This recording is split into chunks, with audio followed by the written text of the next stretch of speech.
Hey, dank jullie wel voor het kijken, kijkers thuis. Ik ben Crimo Bambino. Dit is de Crimo Bambino Show. En ik zal jullie eens de ware reden vertellen dat vrouwen elke maand zagrijnig zijn, ongesteld zijn. Oké, het volgende. Ze hebben jullie toch geleerd op school, dat komt door de ijsprong en alles. 1 keer per maand gaat de ijsprong weg. En weet ik veel, daar komt bloed.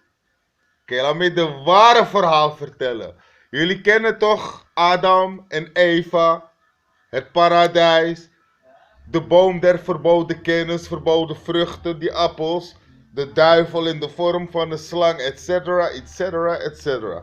Oké, dus God was dusdanig boos op Eva dat ze die appel heeft gepakt. Hij zegt tegen haar van Eva, dit vind ik zo erg. Ik ben woedend. Wat zeg ik? Ik ben razend. Voor dit zal jij bloeden, Eva. Toen zei Eva, oké, God, maar kan het ook in maandelijkse termijnen?